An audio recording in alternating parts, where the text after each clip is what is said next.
Mengapa pemerintah Indonesia sangat antusias dan bersemangat memperjuangkan bahasa Indonesia sampai menjadi bahasa sidang umum UNESCO, Bapak? Yang disediakan oleh UNESCO, kalau misalnya usulan ini mau diteruskan, maka pada bulan Maret kita hanya punya waktu 1 bulan. 1 bulan ya, Pak? Ya. Nah, harap-harap cemasnya itu adalah di sini sebetulnya. Dewan Eksekutif menyetujui apa enggak? Iya, betul. Kita harap-harap cemas juga, deg-degan juga, ini gimana nih kalau gagal. Tapi ya sebuah perjuangan kan ada gagal, ada berhasil. Maka kita akan buka kesempatan kepada siapapun ya yang bisa berbahasa Indonesia dan berminat menjadi guru, menjadi bagian dari pasukan kita nih, menggelorakan BIPA.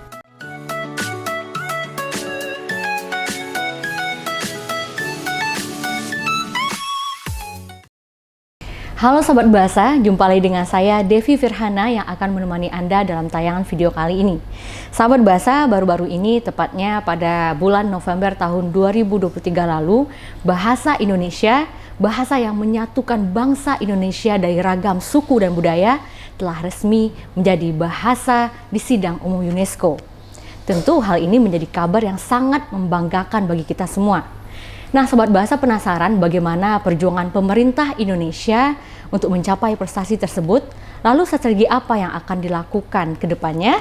Nah, saat ini kita akan bertanya langsung kepada Kepala Badan Pengembangan dan Pembinaan Bahasa, Bapak Aminuddin Aziz, yang menjadi pejuang perjalanan bahasa Indonesia menjadi bahasa resmi di sidang UNESCO. Selamat pagi Bapak. Ya, selamat pagi. Bapak dalam keadaan sehat insya Allah ya. Alhamdulillah. Bapak, banyak sekali pertanyaan dari warganet tentang kabar baik ini Pak. Salah satunya, mengapa pemerintah Indonesia sangat antusias dan bersemangat memperjuangkan bahasa Indonesia sampai menjadi bahasa sidang umum UNESCO Bapak? Boleh Bapak ceritakan? Ya, saya pertama tentu ingin menyapa para warga sahabat bahasa ya. Dimanapun Anda berada, mudah-mudahan semuanya sehat ya, dan sehat yang afiat, insya Allah, amin. Menarik pertanyaan ini, mengapa pemerintah Indonesia begitu semangat ya? Ya kalau kita punya cita-cita ya tentu saja harus diperjuangkan dengan penuh semangat ya, tidak boleh kendor, tidak boleh asal berjuang gitu untuk mewujudkan cita-cita itu. Saya sih tentu saja bergeraknya dari amanat dari Undang-Undang 24 tahun 2009 yang di situ disebutkan bahwa salah satu tugas dari pemerintah adalah menyiapkan strategi yang terencana rapi untuk menjadikan bahasa Indonesia ini memiliki fungsi ya sebagai bahasa internasional gitu. Nah, tentu ini kan harus digarap dengan sangat baik gitu. Nah, jadi semangatnya itu adalah dorongan itu. Itu yang pertama. Yang kedua, bahasa Indonesia ini kalau saya gambarkan itu sudah melewati tahap-tahap yang sangat mencengangkan kita ya. Pertama, saya menyebutnya sebagai tahap persemaian. Ketika 28 Oktober 1928 para pemuda Indonesia dengan penuh keteguhan menyatakan bahwa selain mengakui tentang berbangsa satu, bangsa Indonesia, bertanah air satu, tanah air Indonesia, dan menjunjung tinggi bahasa persatuan bahasa Indonesia. Dan pada saat itulah nama bahasa Indonesia dikukuhkan sebagai nama dari bahasa bangsa ini, begitu ya. Bahwa sebelumnya tidak ada nama bahasa Indonesia, tapi menurut para pejuang, terutama Tabrani gitu ya, yang kemarin ini dinobatkan, diangkat, dianugerahi sebagai pahlawan nasional terkait dengan penamaan bahasa Indonesia ini meyakinkan kita bahwa ini adalah penamaan yang benar. Itu yang fase pertama, fase persemaian. Ada fase kedua, yaitu fase ketika nama bahasa Indonesia ini dikukuhkan di dalam konstitusi kita. Undang-Undang Dasar 1945 pasal 36 menyatakan bahwa bahasa negara itu adalah bahasa Indonesia. Dan ini tidak semua bangsa di dunia ini yang memasukkan nama bahasa sebuah bahasanya itu menjadi bahasa negaranya. Nah, bangsa Indonesia secara tegas mengatakan bahwa bahasa Indonesia ini adalah bahasa negara. Dan beberapa kali proses amandemen Undang-Undang Dasar ini, pasal tentang ini kan tidak pernah diubah. Artinya bangsa Indonesia tetap meyakini bahwa ini adalah jalur yang benar. Itu fase kedua. Fase ketiga itu saya menyebut dengan fase pengembangan. Ya. Fase pengembangan ini merupakan fase ketika bahasa Indonesia ini dikembangkan menjadi sebuah bahasa modern. Ya. Bahasa yang bisa mengakomodasi konsep-konsep besar, ya, konsep-konsep kultural, dan konsep-konsep apapun yang memang berkembang di masyarakat.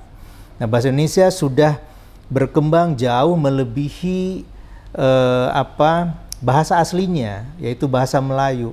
Kita tidak menafikan bahwa bahasa Indonesia diturunkan dari bahasa Melayu, tapi saat ini bahasa Indonesia sudah berkembang jauh melebihi kondisi bahasa Melayu itu sendiri, yang dalam konteks keindonesiaan kita, bahasa Melayu ini diakui sebagai salah satu dari 718 bahasa daerah. Ini yang perlu kita ingat gitu ya. Nah, kemudian ya dalam fase pengembangannya ini juga bahasa Indonesia ini punya kosakata yang bertambah, punya karya-karya sastra gitu. Kemudian penuturnya dari hari ke hari juga bertambah banyak begitu. Seiring dengan perkembangan penutur bahasa Indonesia, jumlah penduduknya semakin banyak, kemudian juga orang-orang asing yang belajar bahasa Indonesia sebagai bahasa asing begitu. Nah, ini fase ketiga ya, fase perkembangan dan pengembangan bahasa Indonesia yang dilakukan oleh para pegiat bahasa Indonesia dan penutur bahasa Indonesianya sendiri.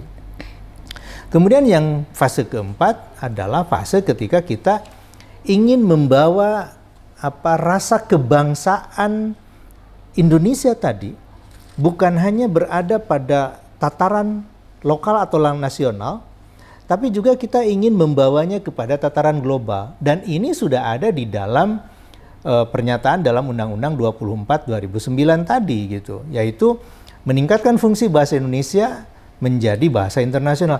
Ini tentu saja ada satu perspektif yang visioner ke depan, bahwa bangsa Indonesia ini menginginkan bahasanya bukan hanya menjadi jati diri bagi kalangan masyarakat Indonesia di tataran nasional, tapi juga bisa menjadi jati diri yang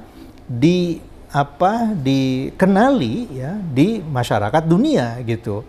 Nah, jadi berdasarkan ini maka kemudian kita menyelenggarakan berbagai program. Memang selama ini sepertinya perjuangan untuk sampai ke sana memang ada, tetapi kurang agresif gitu ya.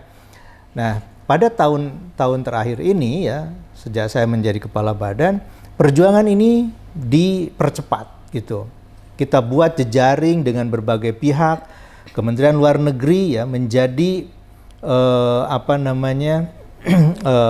tonggak atau ujung tombak yang menyelenggarakan politik luar negeri kita. Maka kita melakukan diskusi dengan mereka.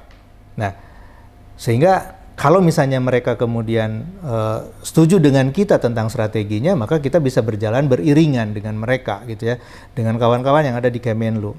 Nah, jadi ini yang mendorong kita ya, mengapa kita merasa perlu untuk membuanakan bahasa Indonesia, dan ini ada pada fase keempat. Jadi fase pertama itu persemaian, fase kedua itu pengukuhan, fase ketiga itu pengembangan, dan fase keempat adalah pembuanaan. Yang kerangka dasar berpikirnya adalah kita ingin menjadikan bahasa Indonesia ini bukan hanya jati diri di tataran nasional, tapi juga ke tataran global. Nah, ini yang menjadikan kita semangat, begitu sebetulnya. Luar biasa sekali ya, Sobat Bahasa. Tadi sudah mendengar ya beberapa penjelasan dari Bapak Kepala Badan Bahasa, ada 4 fase. Nah, tentu dalam pengajuan bahasa Indonesia menjadi bahasa resmi sidang UNESCO yang begitu mengglobal tentunya ya Pak ya, tentu ada kesulitan Pak. Boleh Bapak ceritakan kesulitan apa sebenarnya Bapak alami ketika sebelum ya, jadi begini konteksnya. Kan dalam Kongres Bahasa Indonesia sebelumnya itu disebutkan bahwa bahasa Indonesia ini ditargetkan menjadi bahasa internasional itu pada tahun 2045. Oke. Ya, itu sudah ada dokumennya yang kita pegang. Walaupun saya berseloroh mungkin ya pada zaman-zaman itu 2045 ke 100 tahun Indonesia merdeka, Indonesia emas, ya orang-orang seperti saya seusia saya mungkin sudah sangat tua gitu ya, sekian 23 tahun ke depan gitu. Saya katakan kepada kawan-kawan, mari kita bergerak saja sekarang lebih agresif gitu. Nah, jadi awal mulanya kalau saya boleh berbagi cerita gitu ya, ide untuk menjadikan bahasa Indonesia diusulkan ke UNESCO itu adalah ketika saya pada bulan Februari itu kan diminta bicara di UNESCO, bicara tentang Hari Bahasa Ibu Internasional, bagaimana orang Indonesia memilih program revitalisasi bahasa daerah itu kok gaungnya besar sekali gitu. Nah, saya diminta bicara di forum UNESCO, lalu saya bicara di sana. Setelah pembicaraan itu, saya ngobrol-ngobrol dengan Pak Dubes gitu ya, dengan wakil tetap Indonesia di UNESCO gitu ya. Nah, salah satu obrolan itu adalah karena ada dokumen ternyata konstitusi UNESCO itu yang memperbolehkan sebuah negara anggota itu mengusulkan bahasanya menjadi bahasa resmi UNESCO, sidang umum UNESCO gitu. Kemudian ya saya setelah ngobrol dengan Pak Dubes dan Pak Dubes kita di UNESCO, ya mari kita cari ini dokumen-dokumen yang kita perlukan, ini apa saja gitu. Nah, setelah kita baca ya konstitusi itu, kemudian yang lebih penting adalah menyusun semacam naskahnya, naskah akademiknya. Karena itu bulan Februari, ya, tanggal 21 kan, waktu itu yang saya ingat, 21 saya bicara Hari Bahasa Ibu Internasional. Kemudian ketika kembali ke Indonesia, pembicaraan ini berlanjut. Yang menjadi persoalan besar adalah tenggat waktu nih. Oke. Yang disediakan oleh UNESCO, kalau misalnya usulan ini mau diteruskan, maka pada bulan Maret kita hanya punya waktu 1 bulan. 1 bulan ya Pak? Ya, untuk mengusulkan ini. Dokumennya harus lengkap semuanya. Karena apa? Tanggal 29 Maret itu adalah hari terakhir untuk mengusulkan dokumen kepada Executive Board, Dewan Eksekutif UNESCO. Dewan inilah yang akan memutuskan apakah sebuah agenda akan dibahas di sidang umum UNESCO atau tidak. Nah, jadi ini sebetulnya perjuangan pertama. Jadi kalau tadi kesulitan, ini tantangan bagi saya ya, bukan urusan kesulitan, tantangan waktu ya. Iya, betul. Kita harus melakukan diskusi-diskusi gitu ya. Apa ini yang harus kita siapkan?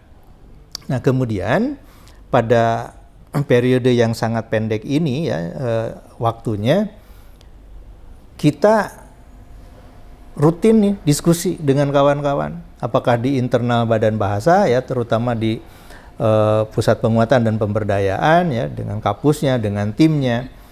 Juga kita melakukan diskusi yang intensif dengan kawan-kawan di Kemenlu, terutama dari Ditjen Kerjasama Multilateral. Memberi masukan mereka, kita kembangkan logika-logikanya, alasan-alasannya mengapa gitu ya. Sampai akhirnya si dokumen ini dikatakan, oh ini sudah memenuhi ini sampai sini dulu. Ayo kita bahas bersama nih. Jadi bahas bersama antara Badan Bahasa, Kemenlu, kemudian dengan pihak di Paris gitu ya, KBRI dan perwakilan kita di UNESCO. Nah, sebelum sampai ke sana, saya ngobrol dulu nih dengan kawan-kawan di kementerian, yaitu dengan staf-staf khusus. Saya bicara kepada Pak Menteri, minta izin lah gitu ya. Dan tentu dukungan, apakah iya ini akan jadi target kita tahun ini. Nah, dengan saya tidak mau mengatakan tidak ada dukungan yang tiba-tiba, tidak, tapi itu muncul bener nih, serius nih katanya. Ini waktunya tinggal sedikit loh katanya. Sangat mepet gitu iya, ya, Pak. Saya katakan mari kita kerjakan bersama-sama. Baik itu staf khusus, Pak Menteri, Bu Sesjen, mereka semua mengatakan kalau kita yakin kerjakan. Nah, saya semakin semangat dong ya dengan kawan-kawan. Maka begitu ini sudah menyatakan oke, konsepnya dengan dukungan dari pimpinan ya, dari Mas Menteri, ya kita kirimkan ini ke UNESCO.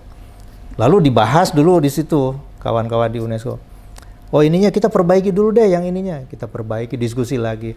Nah lalu ini karena harus melalui Kemenlu, maka Kemenlu mengirimkan Bravax, ya, berita faksimil ke KBRI, ya, ke UNESCO bahwa kita mengajukan ini. Nah itu terjadi sangat cepat karena 1 bulan saja. Betul, 1 bulan saja ya Pak. Nah kesulitannya adalah, kalau ditanya kesulitan, adalah karena perjuangan kita ini berbeda waktu ya. Betul, betul. Di sana masih siang gitu, di sini sudah sore menjelang malam. Ya kita lakukan diskusi, tidak peduli itu siang, malam, pagi gitu. Pokoknya ini harus selesai. Tapi kerjasama yang sangat baik antara kita ya di Badan Bahasa, kemudian di Kementerian, kemudian di Kemenlu juga, ini yang kemudian akhirnya selesai juga dokumen itu. Nah, harap-harap cemasnya itu adalah di sini sebetulnya. Dewan Eksekutif menyetujui apa enggak? Iya betul Pak. Nah, kalau tidak disetujui ya sudah, usulan kita tidak akan sampai gitu. Nah, lalu kita kan belum tahu nih jadwalnya kapan nih. Kalau tidak salah pada bulan Agustus gitu ya, Juli atau Agustus, itu baru ada pengumuman bahwa sidang di Dewan Eksekutif ini akan dilakukan. Dan Sekretariat UNESCO mengatakan usulan Indonesia menjadi salah satu agenda yang akan dibahas di Dewan Eksekutif gitu. Untuk kemudian dievaluasi apakah ini menjadi agenda yang layak dibahas atau tidak nih di sidang umum. Gitu. Jadi ini tahapnya di situ. Kita harap-harap cemas juga, deg-degan juga. Ini gimana nih kalau gagal? Tapi ya sebuah perjuangan kan ada gagal, ada berhasil. Kegagalan kita anggap sebagai keberhasilan yang tertunda. Tapi kebetulan alhamdulillah ya gitu. Begitu ada sidang Dewan Eksekutif itu, kabar dari kawan-kawan di UNESCO mengatakan, wah ini goal katanya. Alhamdulillah, ini masuk nih ke pembahasan di Dewan Eksekutif. Katanya kalau gitu kita tunggu dong sidangnya. Begitu sidang, mereka kemudian mengatakan setuju untuk mengajukan agenda ini untuk dibahas ya di sidang umum. Oke, berarti ada lagi tahapannya. Ada lagi tahapannya. Nah, ini yang menggembirakan karena kalau sudah lolos dari Dewan Eksekutif, berarti kita berharap semakin besar dong. Betul. Di sana di sidang umum itu. Nah, jadi ini bukan hambatan ya. Fase pertama perjuangan ini sudah selesai di sini. Dewan Eksekutif setuju. Setelah ada persetujuan, kita tentu akan harus menunggu kapan ini sidang umum UNESCO-nya. Nah, ditunggu, muncul kabar katanya agenda pembahasan di sidang umum itu akan berlangsung antara tanggal 7 sampai 22 November. Ya, kita menunggu saja. Tunggu. Pada pertengahan, kalau tidak salah, pertengahan Oktober, ada berita. Ini agendanya. Ya. Ternyata betul ya. Masuk agenda 42C. Nah, itu di butir 5 gitu ya. Ada itu. Wah, betul nih. Bahasa Indonesia masuk nih dalam agenda untuk dibahas. Tapi tanggalnya tanggal berapa kita belum tahu. Yang penting sudah masuk dulu nih agenda. Wah, alhamdulillah. Kita siapkan nih strateginya. Apa yang kemudian kita lakukan? Kata kawan-kawan dengan di UNESCO, udah ini kerjakan dulu nih penerjemahan dokumen konstitusi UNESCO. Berarti sebelum tahu ditetapkan, sebelum. Tapi udah disarankan untuk menerjemahkan ya Pak? Terjemahkan aja dulu sebagai bagian dari strategi. Itu mau provokasi aja gitu ya, provokasi. Ini loh kita siap gitu, bener-bener siap. Nah, pada menjelang akhir Oktober baru muncul tuh berita bahwa bahasa Indonesia akan disidangkan di Legal Committee namanya. Ya, Legal Committee ini komite legal, komite hukum yang diberi kewenangan untuk menyidangkan untuk terkait dengan perubahan konstitusi UNESCO. Nah, diagendakan itu tanggal 8 November. Nah, saya kemudian minta izin kepada Pak Menteri untuk hadir di sana karena diundang untuk menjelaskan. Saya berseloroh juga kepada kawan-kawan di UNESCO, di Paris ya, di KBRI. Udah aja lah sendiri aja, itu kan sudah saya kasih bahan banyak.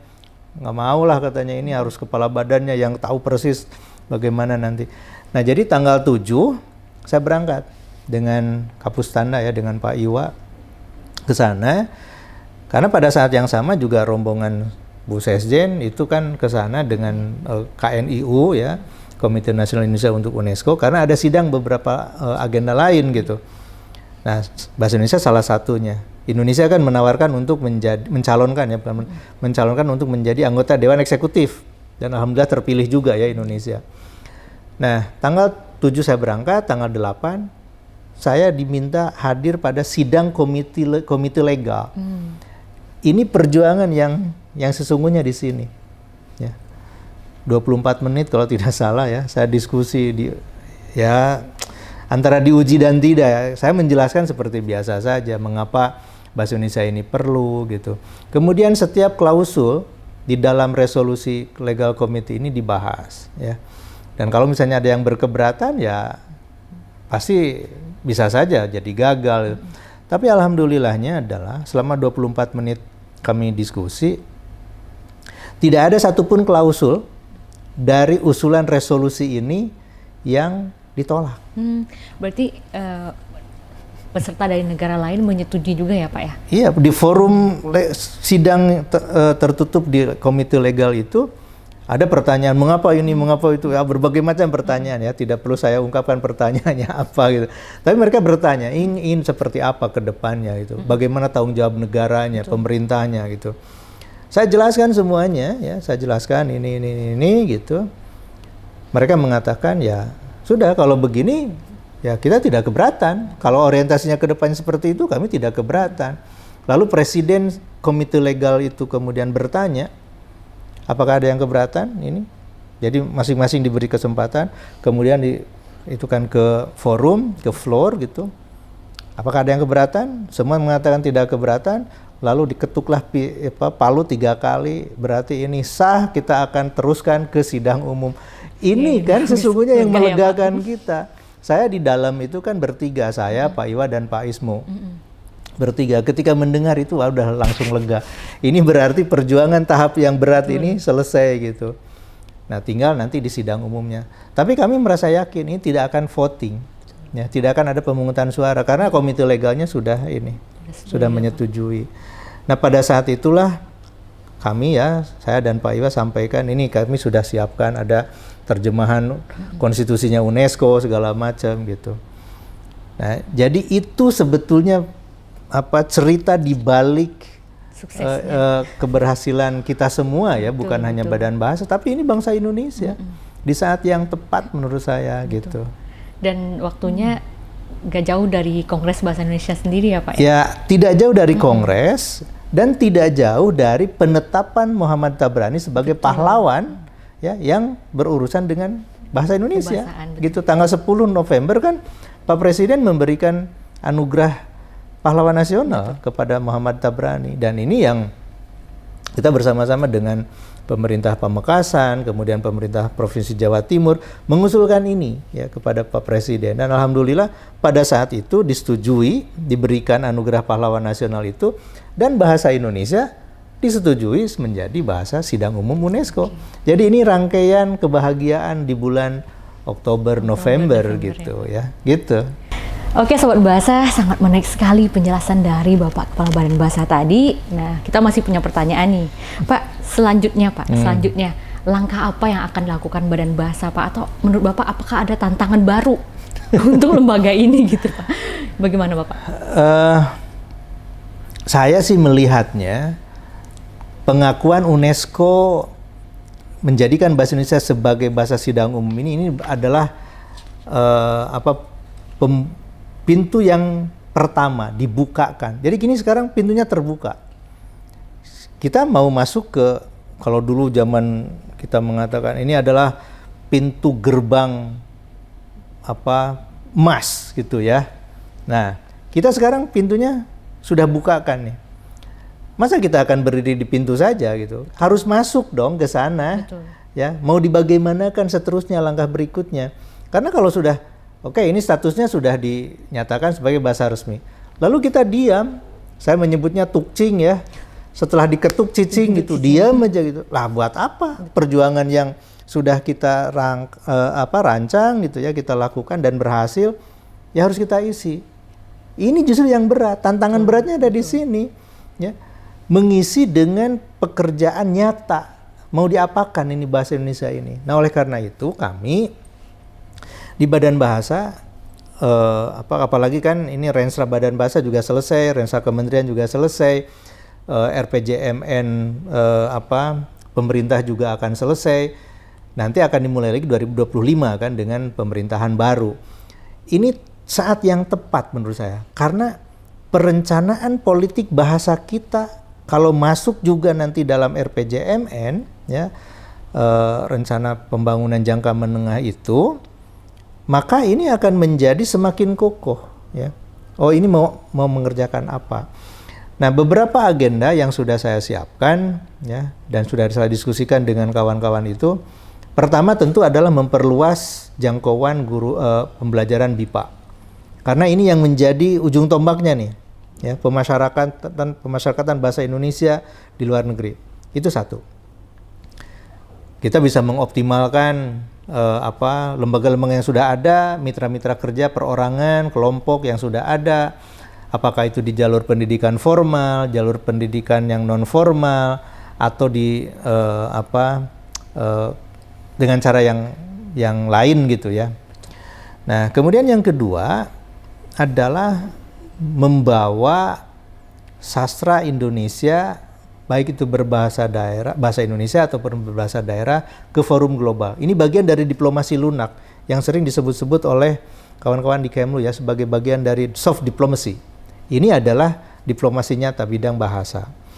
Nah, jadi ini kita akan semakin gelorakan nih karya-karya sastra kita pajankan dalam dunia global, apakah itu di forum UNESCO ataupun bukan di forum UNESCO.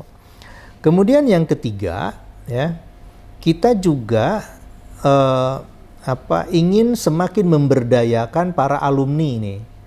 Apakah alumni Dharma Siswa, apakah alumni BIPA, apakah itu alumni beasiswa BSBI-nya di Kemlu, atau alumni-alumni lain yang menjadi mitra kita. Ya, saya sih menyebutnya ini keseluruhan sebagai diaspora Indonesia, baik itu warga negara Indonesia maupun warga negara asing. Kita ingin bekerja sama semakin erat dengan mereka. Nah, lalu tidak kalah pentingnya tentu saya akan berkoordinasi dengan tim Kemenlu untuk mengusulkan program BIPA ya. Ini menjadi salah satu bagian dari kertas kerjanya para perwakilan RI di negara akreditasi. Kita akan sampaikan usulan ini kepada Ibu Menlu ya. Kiranya ini bisa menjadi bagian. Kalau ini menjadi bagian dari kertas kerja atau mission paper dari kepala perwakilan, tentu ini kan akan mengukuhkan ya tugas Kemenlu yang diemban di masing-masing perwakilan ini justru akan semakin kuat. Ini karena menjadi target ya. Nah, kita dari Badan Bahasa tentu saja akan memberikan fasilitasi penuh ya. Harus seperti apa kita kerjakan dengan timnya Kemenlu ini gitu. Nah, dari cara inilah kita mengambilnya ya dari sisi diplomasi diplomasi bahasa melalui Kemenlu sebagai penanggung jawab diplomasi politik luar negeri kita. Nah, lalu ya yang berikutnya, dan ini yang menjadi tanggung jawab kita sebetulnya ketika usulan ini disampaikan. Kita akan banyak menerjemahkan dokumen-dokumen UNESCO, ya, apakah itu konstitusinya kan sudah ya. Dokumen resolusi UNESCO yang relevan dengan kita. Kita mau memilih yang mana ini, ya, si dokumen itu. Terjemahkan ke dalam bahasa Indonesia. Setelah terjemahkan ke dalam bahasa Indonesia, ini menjadi dokumen resmi UNESCO. Gitu di sana itu nanti akan menjadi bagian dari situ. Kemudian kita pun punya keinginan dan juga punya kewajiban pada saat yang sama mendokumentasikan dokumen-dokumen yang relevan dari kita disimpan di UNESCO sehingga bisa dibaca oleh masyarakat UNESCO, ya. Seperti apa? Misalnya taruhlah terkait dengan undang-undang kebahasaan nih, Undang-Undang 24 2009. Kita bisa terjemahkan dan itu menjadi dokumen resmi UNESCO. Terjemahkan ke dalam bahasa Inggris, terjemahkan ke dalam bahasa Prancis atau ke 6 bahasa UNESCO, ya, resmi UNESCO. 6 bahasa PBB. Ya, itu boleh, ya. Berarti membuka peluang memberikan informasi yang lebih utuh tentang Indonesia nih. Nah, ini ada punya undang-undang, ada peraturan pemerintah, ada peraturan presiden atau dokumen apa yang menurut kita relevan, ya, tentang sejarah Indonesia misalnya, tentang apapun lah gitu, ya. Nah, ini apa yang akan kita kerjakan, ya. Banyak sebetulnya yang menjadi peluang dan kita tidak boleh malah justru setelah pintunya terbuka lalu kita diam malah gitu. Ini yang tidak boleh justru, ya. Kalau itu terjadi, buat apa kita berjuang secara serius gitu, ya, kemudian tidak diisi. Dan ini yang tentu nanti penerus-penerus, ya, di Badan Bahasa, di kementerian gitu, kemudian juga di Kemenlu yang akan harus mengisinya. Dan saya akan melakukannya tidak hanya antara Kemendikbudristek dengan Kemenlu, tapi akan mengajak yang lain juga. Betul. Ini karena banyak nih para pelaku diplomasi ini, apakah itu Kemenparekraf, apakah itu Kemenhan, Kemenpora, Kementerian Perdagangan gitu. Ini semua adalah aktor, ya, aktor yang bisa membawa misi pembuanaan bahasa Indonesia. Betul. Begitu. Ya. Oke, menarik sekali. Terakhir Bapak, ini terkait dengan jawaban Bapak mengusulkan program BIPA menjadi kertas kerja perwakilan Indonesia di luar negeri, ya Bapak. Sebentar lagi mungkin Bapak akan mengajukan ke Menteri Luar Negeri. Ini nitip pertanyaan Pak, ada dari pembelajar BIPA dan juga guru BIPA itu sendiri. Sebenarnya seperti apa peluang karir dari warga negara asing yang fasih berbahasa Indonesia Pak? Karena ketika mereka fasih berbahasa Indonesia dan mungkin menjadi guru BIPA itu adalah wujud nyata dari internasionalisasi bahasa Indonesia sendiri Pak. Apakah ada regulasi yang akan Bapak buat ke depannya seperti apa Pak?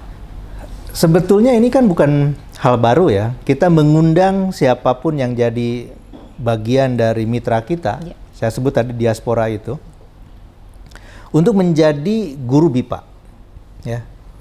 Apakah itu di sekolah, apakah itu di komunitas, apakah itu di perwakilan, apakah itu di perguruan tinggi, itu sudah kita buka peluang ini, ya. Tapi ini belum terorganisasi dengan sangat baik. Betul. Kita perlu mengakui ini belum, ya. Nah, kita sekarang sudah punya peluang yang lebih besar. Maka kita akan buka kesempatan kepada siapapun, ya, yang bisa berbahasa Indonesia dan berminat menjadi guru, menjadi bagian dari pasukan kita nih, menggelorakan BIPA. Nah, saya punya pikiran, ya, misalnya nih, yang sudah jelas akan kita lakukan pada tahun yang akan datang, 2024 nih. Saya akan mengundang para guru BIPA yang sekarang ini sudah ada nih, ya, untuk datang ke Indonesia. Mereka akan kita latih dengan model-model pembelajaran terkini tentang kebipaan. Nah, kemudian misalnya apakah pelatihan 1 minggu, ini program penyegaran menjadi guru BIPA. Mereka kan mungkin saja yang mengajarnya sudah lama gitu, tidak tahu nih perkembangan kebipaan di kita. Nah, kita akan bikin pelatihan seperti itu. Kemudian mereka juga akan kita minta mengajar, ya, mengajar BIPA kepada orang asing yang ada di Indonesia nih. Jadi praktek langsung gitu. Jadi katakanlah kita undang 2 minggu mereka di sini untuk mengetahui tren terbaru tentang pengajaran BIPA. Nah, kemudian kami juga akan memberdayakan tadi para alumni itu, alumni BIPA atau bahkan yang sudah menjadi juara handai, misalnya handai Indonesia, kita undang, mau nggak nih, ya, kalau mau ikut pelatihannya boleh. Kemudian nanti si peserta ini kembali ke negara bersangkutan itu mengajarkan BIPA, dan ini saya sebut sebagai bagian dari Kalau kita punya beasiswa Dharma Siswa, Betul. kita sekarang khususkan saja ini adalah bagian dari beasiswa BIPA misalnya gitu. Ini sesuatu yang sangat dimungkinkan, ya. Termasuk misalnya kalau ada peminat yang ingin mendapatkan beasiswa belajar S2 atau S3 untuk bidang kebipaan begitu. Sepanjang ada programnya ya kita tawarkan. Begitu, ya. Jadi jangan khawatir itu kepada para penutur bahasa Indonesia sebagai bahasa asing yang sudah punya minat, keinginan ya untuk menjadi bagian dari pasukan BIPA kita ya, BIPA bangsa Indonesia. Mari kita kerjakan bersama-sama gitu. Dan saya sangat senang kalau misalnya minat itu kemudian diwujudkan dalam bentuk-bentuk kerjasama yang jauh lebih nyata ya gitu antara kami di Badan Bahasa dengan para penutur BIPA itu, begitu. Baik Bapak, terima kasih banyak atas waktu yang Bapak berikan. Informasi ini sangat menarik tentunya Bapak. Ya, terima kasih. Sahabat Bahasa, sudah dengarkan penjelasan dari Kepala Badan Pengembangan dan Pembinaan Bahasa tentang informasi yang sangat menggembirakan ini. Nah, sekian video kali ini, semoga bermanfaat. Jika sahabat Bahasa memiliki pertanyaan, silakan tulis di kolom komentar. Terima kasih, sampai jumpa.